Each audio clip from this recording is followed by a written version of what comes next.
Welcome to the Unshakable Foundation meeting of Cocaine Anonymous. This is a main chair meeting, and today it's with lots of pleasure and gratitude that we welcome Purdy, who's come to share for around 40 minutes on the topic of a spiritual solution, after which we'll open up for Q&A. So Purdy, thank you so much for coming. Good to see you, brother. Over to you. Thank you, Young. Thank you, brother. Always good to see you. Great to see you at the weekend and see so many fellows as we do this thing, as we get together. Hi, guys. My name is Purdy. I'm a recovered addict and I'm a recovering human being. And it is beautiful to see you. I'm going to read some. Kimmy has sent me a little prayer and it was it's beautiful. I'm just going to read it. In realizing who I really am, I unleash my power as a child of God. It is not what I do, but who I am that generates my power on the earth. For my power does not come from a worldly source. My power comes from God. As I relax each day into the knowledge of my spiritual source, my true identity is revealed to me. I align myself with the truth of my being, my home in God. And from that place, all good emerges. Every thought, every feeling, every action comes infused with the light and glory of God. I rest in the knowledge that I need do nothing to increase my intrinsic value. I am in God as God is in me. I find stillness and power in the realization that this is so. A spiritual solution, wow. Found in the 12 steps. For me, just an incredible. I was talk about real life events as well. I was with Kimmy earlier. She was having her hair done. 6 hours. 6 hours. I sat in there for. I wasn't restless. I wasn't irritable. I wasn't discontented. I sat there with my hands together and I was quite happy just being in that space. What has happened now? How has that changed? How has this outright mental defective, this lunatic, be able to have a peace and a serenity? You know, and I just find it incredible that I think back sometimes and I just think about the pain, just think about trying to rip those noises out of my head, where I was so debilitated from a disease, so debilitated from self. I couldn't speak. I had absolutely no voice whatsoever. In fact, I think back and I think maybe for the last year of my drinking and using, I can't remember speaking. You know, I was just a mass, a body mass, a lump, a lost soul sitting there with nothing to say. How beautiful that we come into this program. We get involved, we get stuck in, and these miracles, these wonderful, beautiful things start to happen. Start to see a fellowship grow around me, start to have a host of friends. This is an experience you must not miss. I truly see it in this. You know, I truly feel it. Incredible. You know, playing football with all you guys at the weekend and listening to shares. And who knew a world like this was out there? You don't. I'm caught up in a pursuit of happiness, love junkie, a lost soul, whatever it is. I don't know how to do anything else. Yet we come into this beautiful thing and we find this fellowship. Embrace it, man. Embrace it. I think when someone says, you know, Purdy, you're quite a peaceful guy, I think you're joking. Absolutely not. But I work a program. I still show up. My head still shows up. You know, I still want to run the show from time to time. I want to take control, and I end up in a bit of morass of self-pity every single time. Every single time. My step one tells me that. So I must stay connected to these steps all the time, connected to this spiritual solution. And when I do, that sense of ease and comfort that I get from fellowship, that I get from the silence, that I get from being able now to close my eyes, being able to just be in that moment, understand when I show up and move it. And the steps are so beautifully designed to do that. So beautifully designed to do that. I mean, step one for me, you know, we admit we were powerless and life is unmanageable. I like just to when we summarize those steps, when we look at all the things that I tried to do, all the things that Purdy wants to do on his own will, trying to gain control back, thinking that I'm the power, thinking that I'm the one, thinking that I'm the all-seeing eye, not knowing any different. I'm just trying. Hopeless addict, right? Hopeless. You know what that word hopeless means? Willpower's not going to be enough to stop me. I make promises to my kids. I promise you guys, I'll never do it again. I promise you I'll never do it again. Kicked out of another house, bin bags, you know, all these stories that we go through, all this stuff, all this pain and suffering of a past, this drama of life that we're involved in, the misery go round that I create, all created by me, all created by self. I'm the type of guy that takes one step forward, two steps back. Talk about it in a minute, but with a 12-step fellowship, I now get to take 2 steps back to 10, 2 steps back to discipline, 2 steps back to a step that says, you're the problem, mate. It's you. It's absolutely you. Step 1 was so beautiful at, weaving that out of so many gorgeous stories in the big book, but, a realization, a log and loser list, an understanding of it, black and white, writing it down, summary of the first 43 pages, the things that have stopped Purdy. Me, all the desperation of a drowning man. I'm trying to grab hold of these things. I need another relationship. I can control it this time. You've got it this time, Purdy. You can control this using, man. You can control this drinking. Yeah, just do that. Just do that. They're all working. They're all sitting. The liar that lives inside my mind that convinces me that it's got a better idea, chattering away at me. I can't differentiate the truth from the false. Obsession mind. Thank God someone told me I was sick. I thought there was no hope. And I don't know if any of you remember that. You know what that feeling's like. There's no hope. There's no hope for a guy like me. There's absolutely no hope for a guy like me. No one is ever going to be able to save me. Me. Am I ever going to be out of love again? Is anyone ever going to love me? All this noise, drama of life. I've had warnings. Doctor, I've been on ECGs, plugged up in hospital where I can't breathe. Not enough to stop me. My kids are not enough to stop me. Counselling is not enough to stop me. Rehabs and spas and spiritual retreats ain't enough to stop me. Relationships. Getting in with a relationship, a new relationship. My wives, my kids. Family, sex, pregnancy, all the things that I might grab onto that might hold me up for a bit. That log might hold me up for a bit. It might keep me off it for a little bit. Have another recovery tattoo, Purdy. That'll keep you well. The black rabbit, lost soul, the vampire, all these things that keep me sober for a bit. Only God will judge me. These things keep me sober for a bit because in the moment, caught up in a pursuit of happiness, I will try to gain control and gain power, and I will do whatever it takes in that moment in order to try and make myself feel better, to try and put myself on the right path. But I end up every single time slipping and drowning and wanting to die. Every single time. That's where my using takes me. Back end. I've tried going to church and praying to a God that I don't believe in.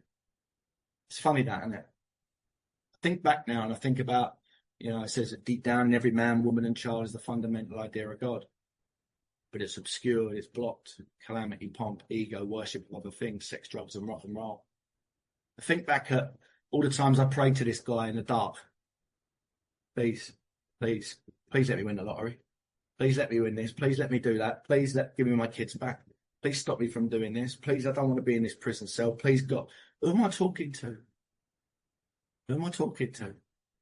It's there, deep down in us. It's there. I'm reaching out to this make-believe character up in the sky, but I'm praying in the dark. I'm praying for selfish ends. I'm praying because I'm in the shit. I want some help. I'm desperately grabbing on. God's another log. Right back then, it's another log. It's another thing that I'm trying to grab hold of to try and get me out of it. Incredible now that we get to pray in the light, get to build a relationship with, have a conversation with this energy, this magical, beautiful energy that just surrounds me today. It absolutely surrounds me. I'm under no illusion, that God works through me and is around me, and I hand it over many, many times a day when nutcase wants to take back over again. Yesterday's spiritual experience isn't going to save Purdy. The big book isn't going to save Purdy.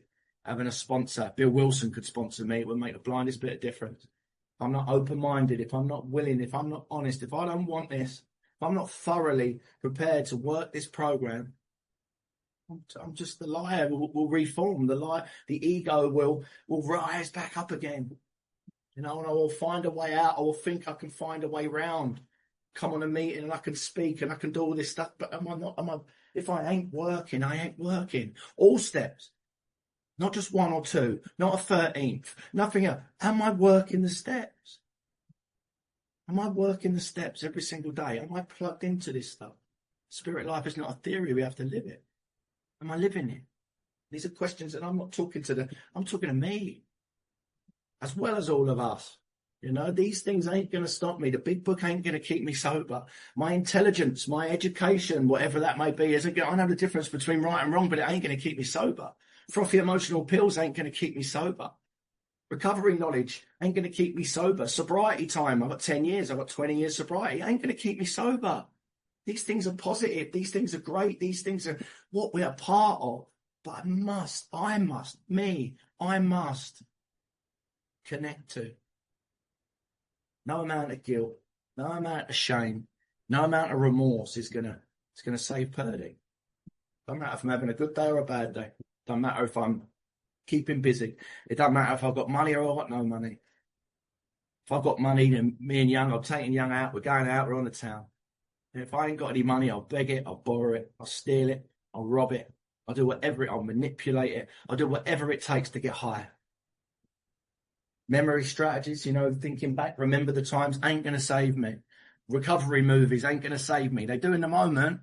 Will Smith, Pursuit of Happiness, and the music, the orchestra rise up, and I'm sitting there and tears are coming down my face, and he's talking to his son, and he's looking down at him, and he says, you can be anything you want to be. And I sit there and I go, I'm going to be, you know what, Will, I'm going to be everything I'm going to be. In that moment, I grab onto it. I grab hold of it, and I'm gone. Maybe I'm sober for a day or two. But then I slip and I drown every single time. Music picks me up. It doesn't save me. No amount of suffering, no amount of humiliation, no amount of incomprehensible demoralization, pitiful humiliation. You know, just this life. Oh my God, that ain't going to stop me. I can try fasts. I can try exercise. I can try holistic medicines and massage. I could write a list from here to London. Why do I do these things? What's wrong with me? Why do I believe that I'm a power? Why do I think that I've got any power whatsoever? When I do these things, and I don't just do them once, I do them 1,000 times over. And I wonder why I'm so lonely and so miserable and so alone. And why I smash my life to pieces, because I ain't the power. I can't be the power. I can't. And that step one, the two parts, the powerlessness and the unmanageability. The unmanageability is the things that I've lost due to my inability to not be able to control my thinking. I've lost time. I've lost my family. I've lost my kids. I've lost my driving license twice. I've lost my home, my safety, my hygiene, opportunities in work, opportunities in life. This isn't a bit of morass of self-pity. I'm just identifying my step one. I need a deep step one experience in order to have a foundation, to start to build a spiritual home, for a spiritual solution. I need to know that I ain't the power. No, I've got no courage. I've got no intelligence. I've got no hope. I've got no quality of life. I haven't. The life I was living before is no quality of life. I'm prisoner of my mind. I'm dead. I'm dead man walking. I might not be physically dead, but I'm dead. I'm dead. There's nothing left. I've lost my self-respect. I've lost any respect from others. I've lost my self-esteem. I've lost my self-confidence. I've lost my self-worth. I've lost my self-control, my self-improvement, my responsibility for myself, for my kids, for anyone that's ever loved me, my freedom, my morality, my spirituality, my God, my faith, my humanity. The list goes on. The list goes on. At what point, Purdy? You know, most people think one of those things would be enough to change your course or direction, you know? Like, your kids. I'm going to lose my kids. How powerful is this disease? That ain't enough. Let alone the 1,000 other things that I can reel off, you know. It makes no difference. My kids ain't enough to stop this disease. Most people it would. So I understand that I've got a problem. I understand. I'm 100% convinced, without a doubt, that my life run on self-will is highly a success. And that step one tells me that. Step one tells Purdy, you are 100%, without doubt, going to drink and use again. Guaranteed. Life has shown me that. I must go through the second door. I must go through the second door. Hope.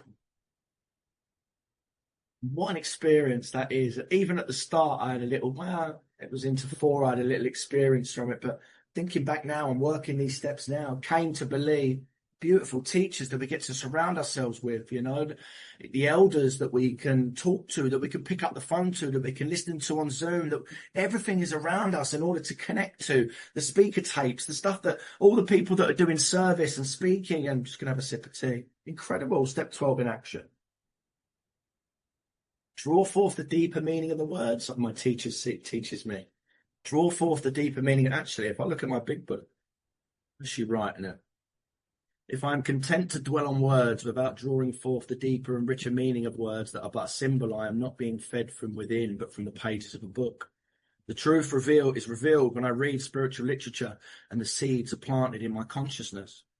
And she wrote something else as well. This is more than a book to transmit information. It is a book designed to transmit an experience sufficient enough to enable me to recover. I need more than knowledge to stay sober for good or to experience peace, joy, and happiness. Spiritual awareness flows into the person who reads with a willingness to understand. Incredible. I don't read. I didn't read books before I come into fellowship. This wasn't a thing. Fascinated now. Fascinated. Draw forth the deeper meaning of the word. Came to believe in a power greater than. Came to believe. Could restore me to sanity, from the insanity of one, from the insanity of the misery go round, the mess, the carnage, the chaos. From the insanity of that, came to believe, process, not an event, came to believe. My sponsor sees a wonderful, beautiful purpose in this fellowship and know exactly why I'm here, to get the opportunity to sponsor people and to help, to move through with them. And that's an incredible experience, guys. And I can't find God, I can't find God, I can't find God. Where is this God? And I get it. I know how you feel. Because I was the same. I want to be able to move cups with my hands, telepathically. I think now I'm praying and I'm like that, sitting there with my eyes trying to move it. It don't move. That's me. Fantasist, this crazy. I'm looking at meditations. I'm searching up YouTube for the best meditations. No human power. Who's got the right voice? Who's got this? Who's got that? What do they look like in a bikini? What does he look like in swimming trunks? I don't like him. He's annoying. Oh, my God, noise. And I'm searching. I'm scrolling. I spend 40 minutes looking for the right meditation. I get it. It's okay, man. It's okay. That's not life now. But that's the beauty of this. We are where we are right here, right now. Hopefully I can, talk openly just so that anyone that's brand new on the meeting can understand that, that's the way it is. That's the way it was for me. I'm like you. I'm like you, you're like me. The only difference is I don't do it no more. I don't do it no more. And it's the 12 steps. It's because of doing the 12 steps, and it's because working 10, 11, and 12, working all the steps on a daily basis is the reason that, I stay calm today. That I'm able to sit in hairdressers for 6 hours. That I don't want to fight my ex-wife. That I don't want to battle when these things turn up. That I don't get involved in the 666, as I called it. Came to believe in a power great, came to believe, just move through, just move forward as we move in, as a new power, as all words, journey words, moving through. I love it. Metaphysical, magnificent. I'm not too cool for school. I don't mind hugging a tree. I don't mind rolling around in the grass. I don't mind howling at the moon. I don't mind getting down on all fours and looking up as it's raining and thundering and letting it all hit me. And I want to feel that energy. I want to feel that power. I want to be right here, right now in a place of love, not fear. I don't want to be too cool for school. But I don't do this stuff because when I start to connect, what's that page in the book? Still getting me page numbers. Page 14. Simple but not easy, a price had to be paid. It meant destruction of self-centeredness. I must turn in all things to the Father of light that presides over us. These were revolutionary and drastic proposals. But the moment I fully accepted them, the effect was electric. There was a sense of victory, followed by such a peace and serenity that I had never known. There was utter confidence. I felt lifted up, as though a great clean wind on a mountain top blew through and through. God comes to most men gradually, but his impact on me was sudden and profound. Absolutely. Absolutely. From having that deep step 1 experience to coming into this step 2, to seeing people on screen, to seeing people lit up from this stuff, to connecting with Mother Nature, to connecting with Devi, with love, this universe, this earth, and and then having a sticky situation where I wasn't doing my gratitude list and I wasn't doing my prayer, and he said, connect to the steps, Purdy, connect to the steps, Purdy. And my sponsor's not God. Or I don't go, how do I get out of this? I go, I don't know. I don't know. I'm a lunatic, same as you. I'll be taking it to God. Oh, you always say that. So annoying. Taking it to God.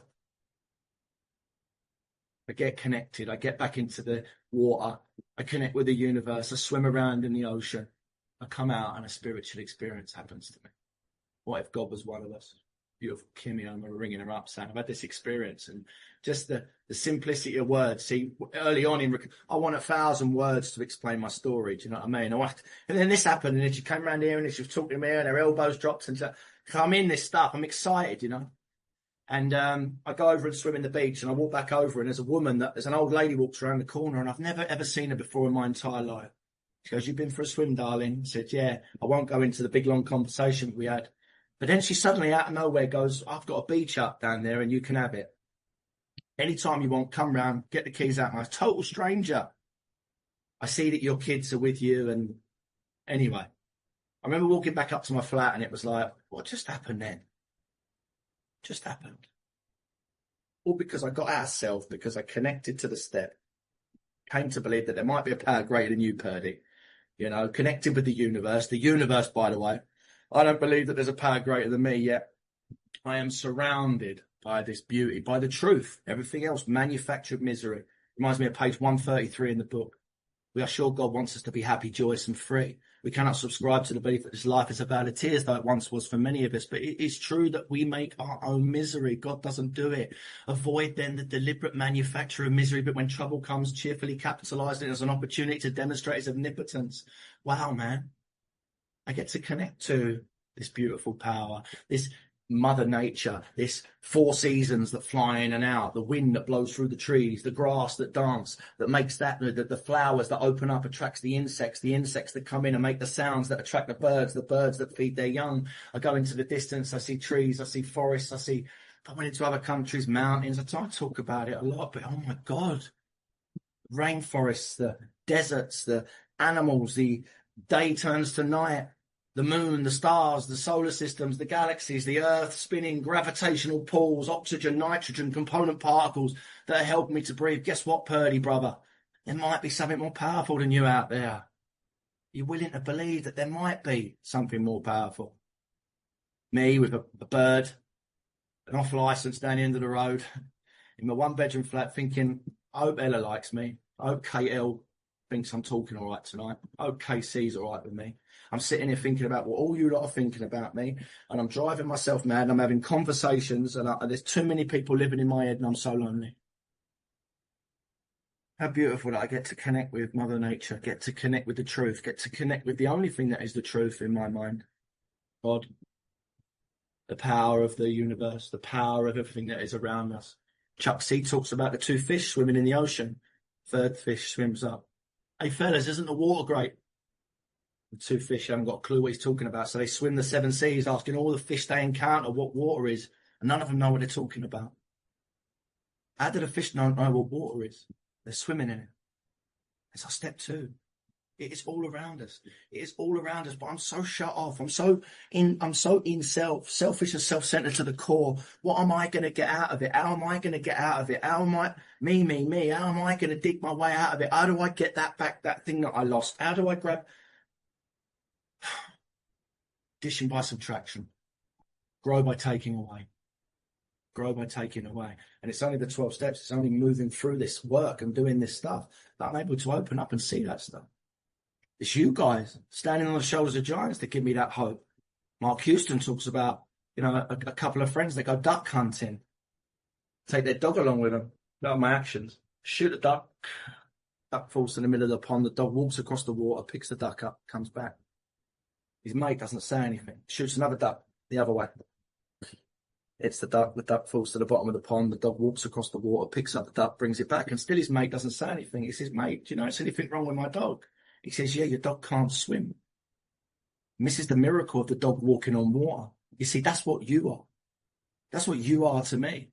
You are the miracles. You are the dogs that walk on water. You are the addicts, the alcoholics that absolutely were full of pain and suffering and depression and anxiety. You must have been if you were like me. You can't live, you can't breathe, you don't know how to, and you're out there talking about hope. You've got a smile on your face. You're getting up out of your beds and you're helping other people. You're the miracles. Step 2 in action. There is a power greater than Purdy out there. God. I've got to fire the liar, hire God. Step 3, make a decision. Make a decision right here, right now. I've made loads of decisions in my life. God ain't going to come right here, right now. Sometimes quickly, sometimes slowly. I felt it into, but I can only experience the experience once I've experienced it. I've just got to keep going through and moving through this stuff. It will happen. It will find me. And it has. When I stopped looking, when I just started doing stuff that was put in front of me. The simple, clear-cut directions, the instructions, being of service, unity, service, recovery, getting involved in the triangle, writing my name in the middle of that triangle and making sure that I ain't coming out of it. You know, being part of service teams, creating fellowship, meeting, whatever it looks like to be inside the triangle. I mean, I'm all in. Absolutely, 100%. I'm all in. And I have been since the minute I come into this fellowship because it saved my life. It's saving my life right here, right now. So I made a decision. I'm 100% convinced that my life run by me is no good. So I'm going to start doing this. God, I offer myself to thee to build with me and to do with me as thou wilt. Relieve me of the bondage of self. I'm reading it, but I'm not feeling it. I'm not in it. I'm reading it. I'm doing it. Monkey mind's still playing up with me. You know, I'm kneeling on the floor and monkey mind's going, you're kneeling on the floor reading a bit of A4 paper. You need to sort your life out, mate. Hold on, I'm trying it. You know, all it's fine. Narrative, nonsense, noise, that's cool. It's all good. I keep moving forward. I keep moving through. Step 4, fearless, moral inventory. My part. I am the 7 deadly sins. Problem's not the problem. It's my problem with the problem. That's the problem. That step 4 process, I start to see how I turn up. Start to see my part in it.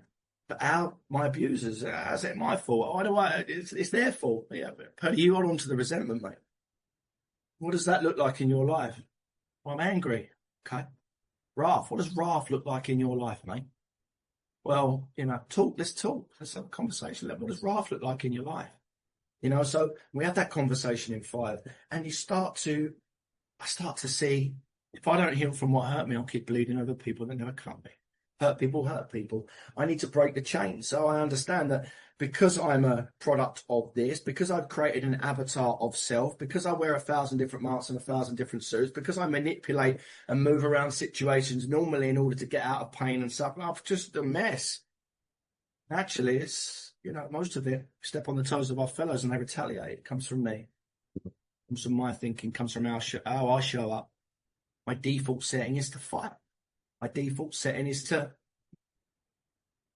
whatever it is. My default setting now is a pause. Because it still shows up. The world ain't going to change because Purdy's recovered. The world will still be the world. People will still be arseholes. Sometimes I will be an arsehole. Not very often. Not very often. Hardly ever, actually. It shows up, guys.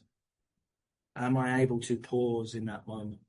Have a conversation with a fella in God, have a conversation with God, and start to build this relationship in step 6 and 7. A really beautiful relationship, really beautiful, entirely ready to have God remove defects of character, humbly ask God to remove shortcomings. Create a meeting called 6 and 7.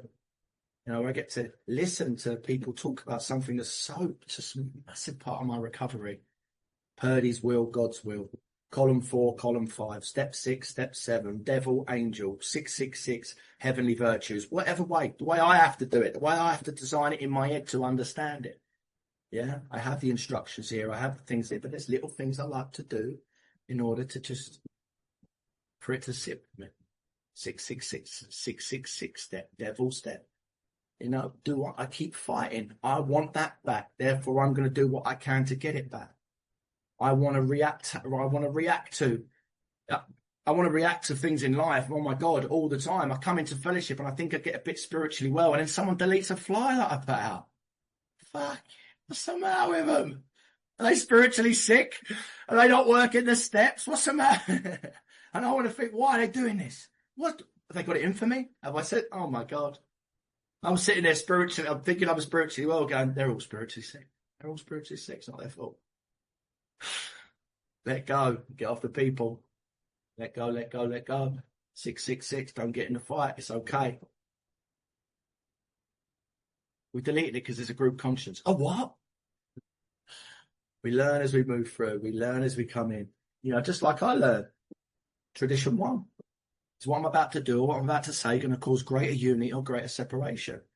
I remember being on Purdy's big ideas, spiritual cartel. You know, I want to create these things and I want to go, this is great, it's positive, it's beautiful. It's saving lives.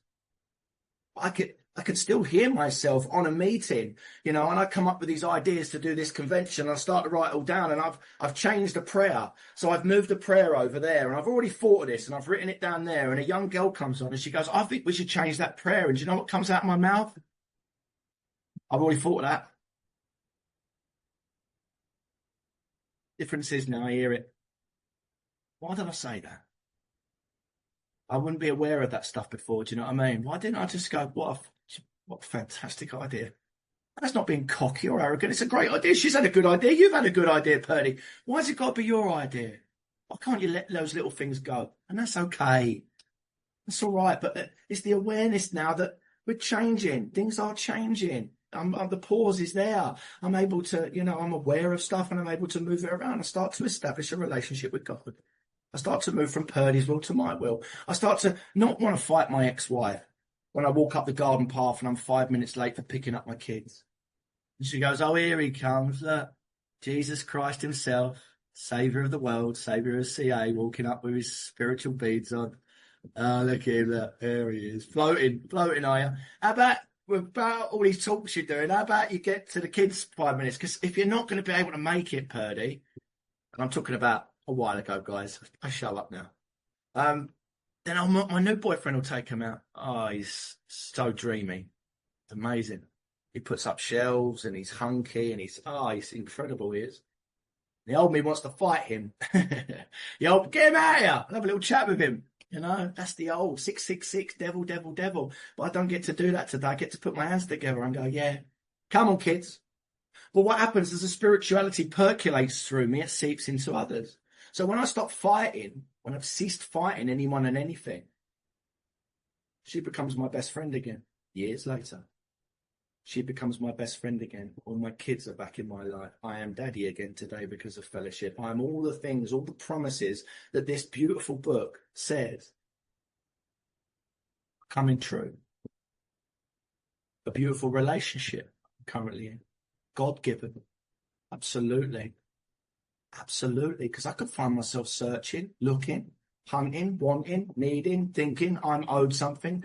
I speak to spiritual teachers, they advise me, back off. It will happen when it happens. When it happens. Things are coming true. Things are happening because I am willing to step out of the way. I am willing to let go of, be the controller of, be the director of. And it fills my heart with love, guys. Love is our greatest energy. You know, when we're going through the step process and this love is filling up in our hearts, it gives me the power to go out and make these amends, to talk to people, to go, do you know what? I was not a good person back then, and I'm doing everything in my power to be a better person. If there's anything I can do for you, I can go to my abusers and say this stuff. Work, step 10, all the time. All the time. Said earlier when someone goes, you're quite peaceful, Purdy. I go, about 15, 20. I don't do as much inventory nowadays. I live a more peaceful life. When things show up, I have to work it. Back then, I was doing 15, 20, 30 inventories a day. And that's not an exaggeration. Every time I had a thought or a process, I was writing it down because I don't want to be that person anymore. I want to change. I want what you've got. So my step 10 tells me I'm the problem. My step 10 tells me something turns up. Danny's not happy with me. Danny wants to fight me. Danny sent me a dodgy text message and I'm just about to text Danny back. Come on in, Danny, let's have it. Right, or whatever it is, I'm just about to get in the ring and I just go like that and I stop. I breathe. I understand. Step 6, I'm entirely ready to have God remove defects of character. And I humbly ask him to remove them. Please take away this way that I'm feeling, God. Why do I need to do this? Why do I need to stop in 10? Like I said earlier, I'm the type of guy, 1 step forward, 2 steps back. Now with the 12-step fellowship, I get 12 steps forward, 2 steps back to 10, 2 steps back to discipline, 2 steps back to understanding that I'm the problem. Right, Danny said that. Okay. 6 to 7. Why? Because I'm powerless and my life is unmanageable. Yeah, because I need to believe that there is a power greater than me, greater than Purdy. I need to hand it over to that power. I need to understand my part in it. My part in it is that I'm actually going to pause. My part is I'm not going to react in this, so it's okay. 5, I have a conversation with God. I'm doing it now through my 6 and 7. Have all of me good and bad. Filling my heart back up with love. Do I need to make an amends to Danny? No. Not at the moment, because I haven't done anything. Danny's going to have to make an amends to me. He's come at me. You know? That's okay. I leave that. I'm here to do God's work, not God's job. I'm here to clean my side of the street. Therefore, I'm not reacting. I'm just dealing with the thought process. That's inventory. 10, close, conscious contact with God. I'm having this prayer life. I'm having this conversation. I'm learning to breathe in and out. Simple inhale, simple exhale. Then I lean into my step 12 and help another addict. So it keeps me so far removed from step 1. What a beautiful way to live. What an incredible way to live. Very jagged, very robotic at first, not quite as smooth and glidey as it feels now with the close of the eyes. Because a lot of things can be just done with the close of the eyes. I naturally now, as I close my eyes, my hands go together. What's going on? Like walking on the street, I'm like that. There's nothing wrong with me. But I naturally close my eyes now. As I go to close my eyes, as that thought comes, I close. My body's changed. My body's changed. I walk differently today. I talk differently today. I think differently today. It becomes a prayer. It becomes a silence. Because God is in that silence.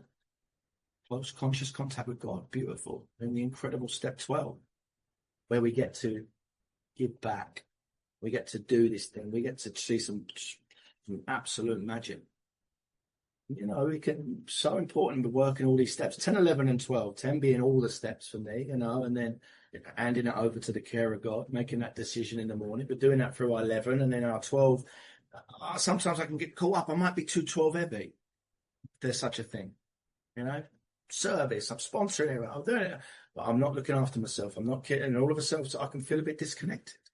I need to maintain spirituality, maintain my peace, my serenity, so I can be of better service to people, so I can be of the best service to others. In step 12, you know, absolutely incredible. I never dreamed that this life was out here, that this life, this CA world, this, you know, this fellowship was out there. And that's why I show up every single day, guys, because I get to see and witness true miracles, like literally true miracles happening in front of my very eyes. Not only the things that are going on in my life, but the things that I see going on in other people's lives.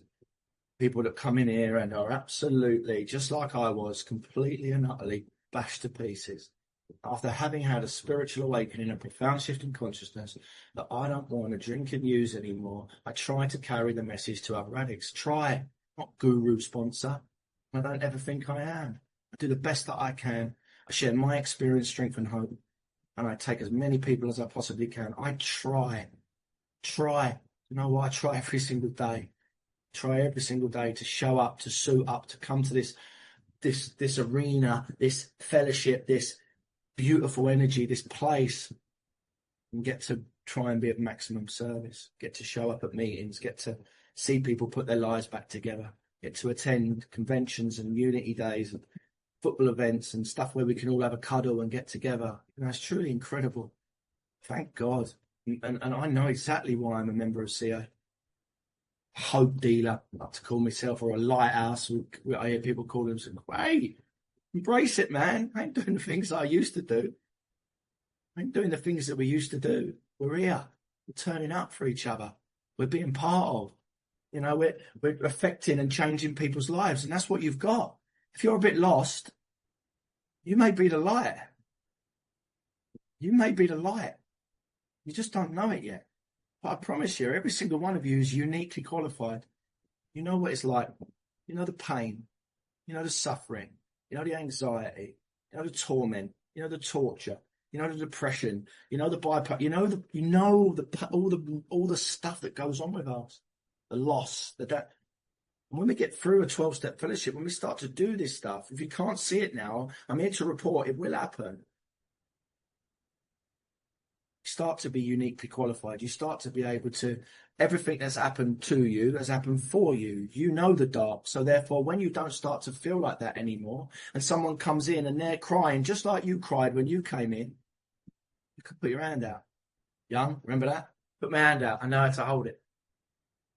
Let me put my hand out. I know how to hold it. No, I'm like you. You're like me. I don't do it anymore. Let me show you a way. I'm not here to run your life. Just here to show you how I've recovered, how I'm not, doing this stuff anymore. And that spiritual solution, that tapping into this power and this energy every single day, guys, has completely and utterly saved my life. Who am I to say there is no God? Thanks, Young. Thanks, guys. First up, we've got Tina. Come on in, Tina. Oh yeah. Yeah, thank you for your share, Purdy. Absolutely powerful. Yeah, I've been struggling, and like you said, you gotta let go and let God. But yeah, I haven't really got a question. I just wanted to come and connect, really. But yeah, I'll leave it there. Thank you. Okay, thank you, Tina. Good to hear you. Charlotte, have you got a question, please? Hi, Charlotte, come on in. Yeah. I'm sorry. Hi, Young. Yeah, I'm Charlotte and I'm an addict. And Purdy, what a pleasure. Absolutely. And I'm going to say a very small thing about health, which I've never done.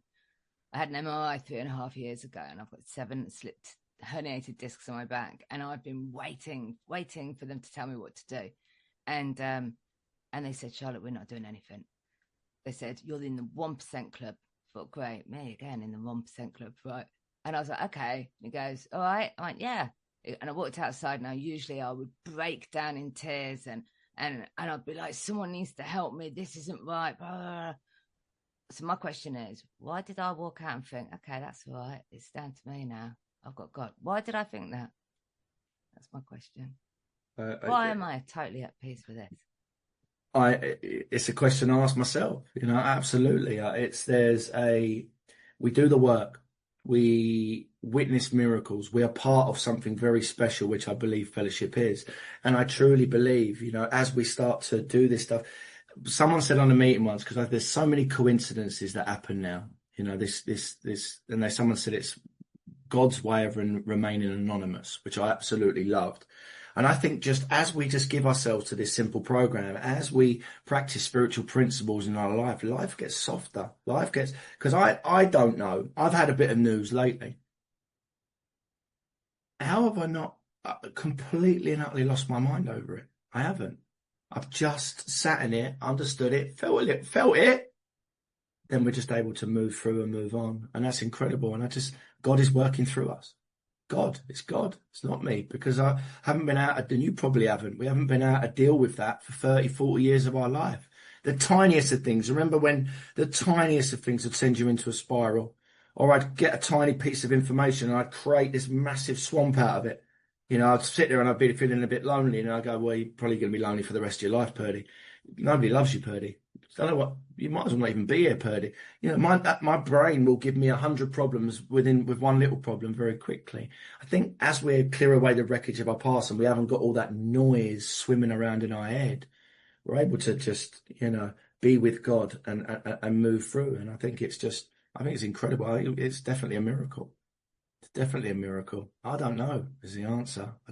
I know that it's true, that you feel it. Lovely. Thank you. Thanks for your question there, Charlotte. Next up, Nicola. We're going down to 2 minutes each. Nicola, come on in.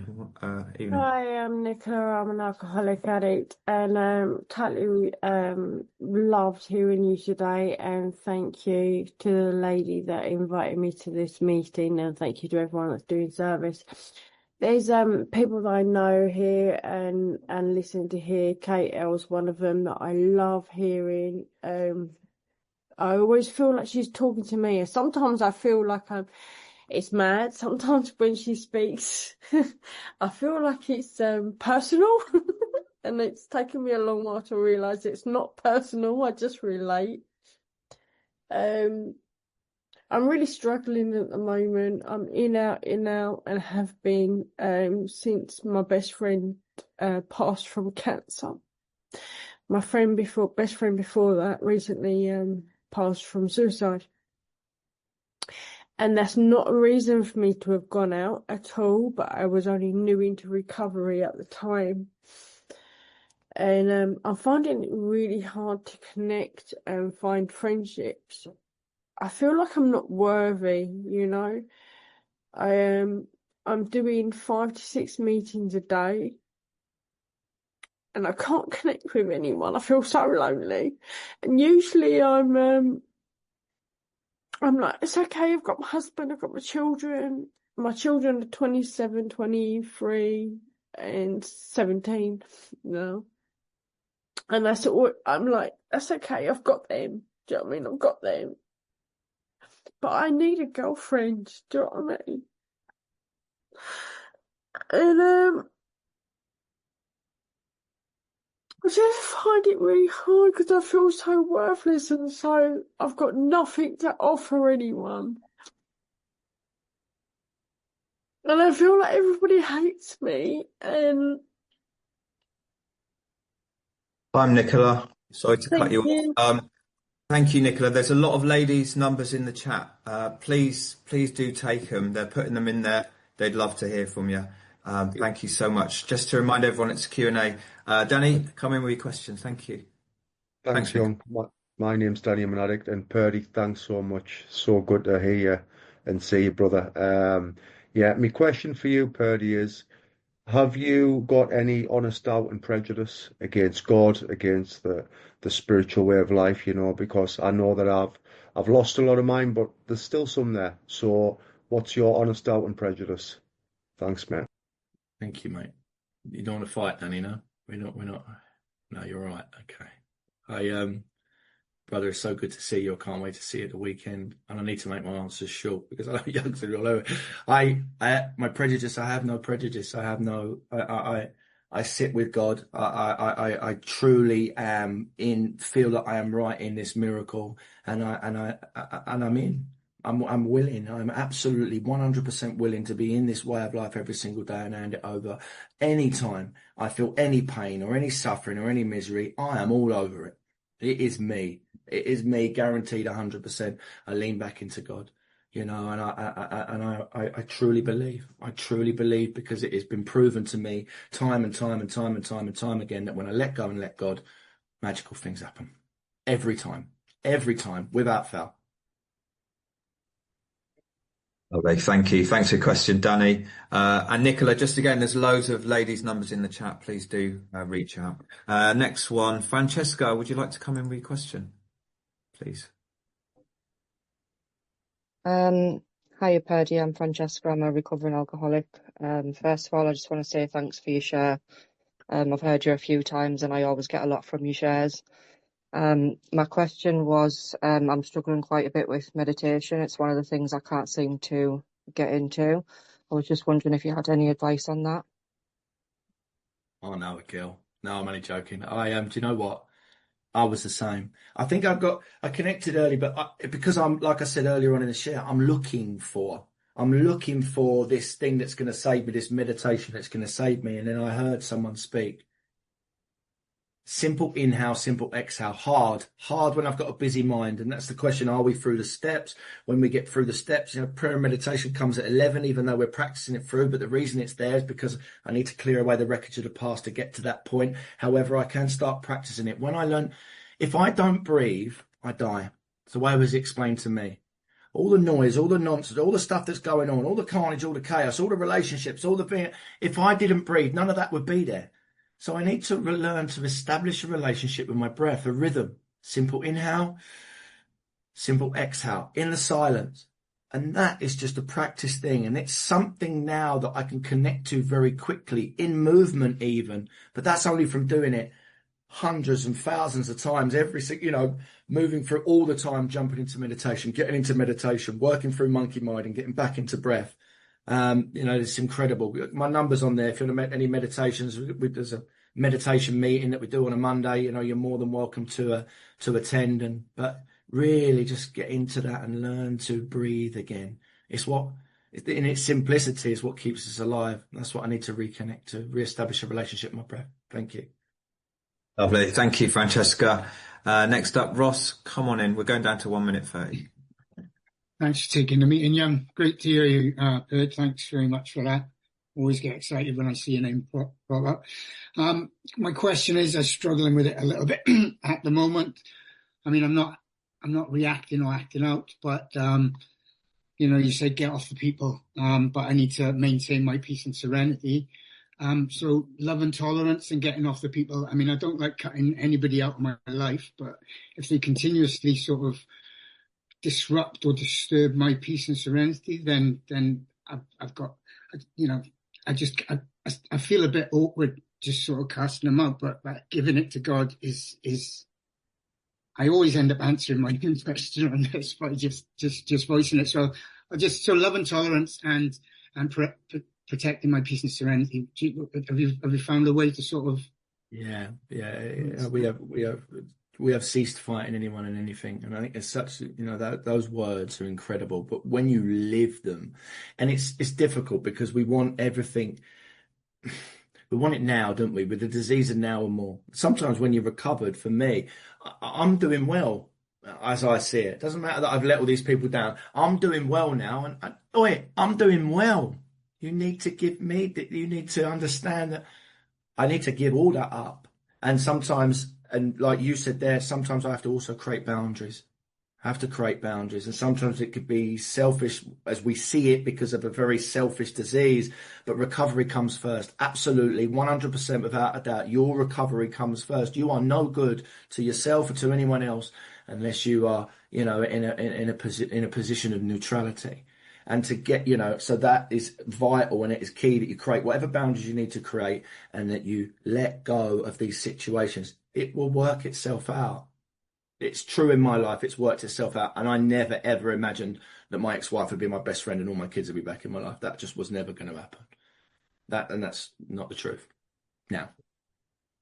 Lovely. Nice. Thanks, Ross. Next up, Linda. Come on in, Linda. Hi everyone, Linda, alcoholic addict. My question is that I'm only 202 days, but if you're feeling disconnected from the power, does that mean you're going to die? Absolutely not. No, 202 days is incredible. Absolutely incredible. We have, faith is, as we're moving through this thing, for me, faith is tested at times. Things are tested, but God is always with us.